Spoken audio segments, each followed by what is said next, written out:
everyone, Julian here, and today I'm going to be showing you how to make a lo-fi house 303. So I'm going to be using analog, but you can do this in any synth, as long as you basically have a saw wave or even a square wave and a low-pass filter. Anyway, let's dive in. So I have analog here. I'm going to turn off oscillator 2. We really don't need it because the original 303 just had one oscillator.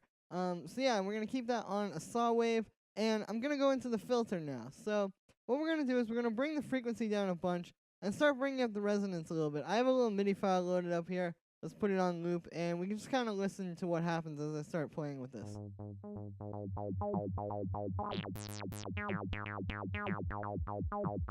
So you can hear around like there, we're getting a pretty good 303. Now,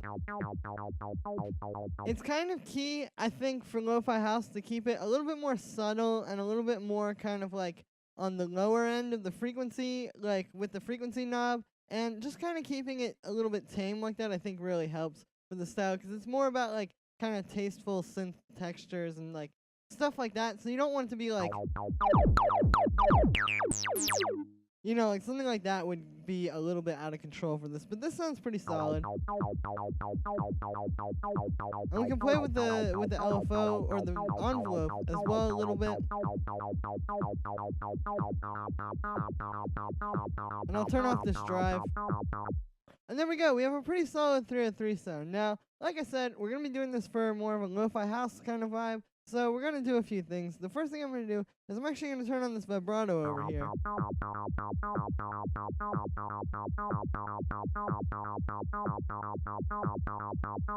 There we go. And what that's going to do is you can hear it's just giving it a little bit of like a pitch drift kind of sound. It helps to give it more of that like lo-fi cassette VHS type of sound. So yeah, and then the next thing I'm going to be doing here is I'm going to grab a saturator, and we're going to click this little button here. I'm going to turn the drive up a little bit.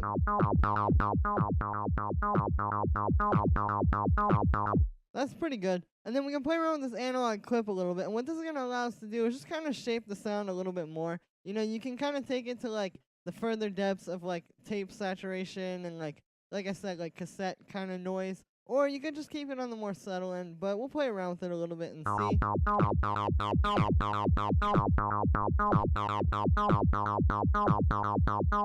And we can even play around with the filter envelope a little bit more.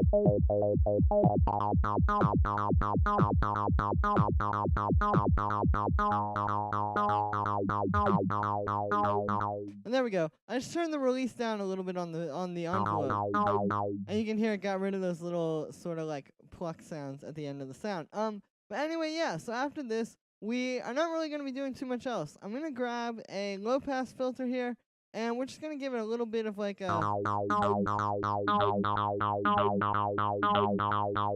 Yeah, like something like that. If you watch my tutorials a lot, you know that I do this a ton.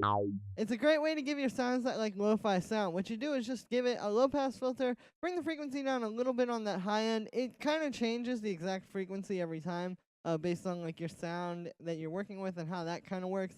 But for this one, it was set like this, and you can hear it just gives it that like kind of like that high end cut that comes along with like I was saying, like the kind of VHS cassette like lo-fi old school sound. You can even take it down to like there. But you can hear this just gives it that really smooth lo-fi house kind of vibe. So I'm going to turn this release down a little bit more on the envelope here.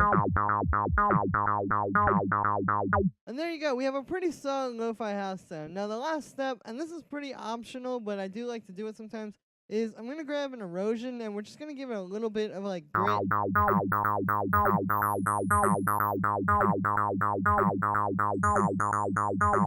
You can hear doing this just kind of gives it that little extra bit of like kind of just extra digital kind of like noise, if that makes any sense. And again, this is optional, but I think it sounds pretty good, especially when we have this resonance here, kind of like boosting some frequencies right where the cutoff point is on the filter. It's going to go into the erosion a little bit harder around that range, and we just get a little bit more of a nice kind of effect over top of it. So that's going to be it for today, guys. Make sure to check out the description because you can get this preset for free, as well as this MIDI file. And yeah, make sure to like this video as well as maybe even subscribe and check out my socials in the description below. I will see you guys again tomorrow with another tutorial.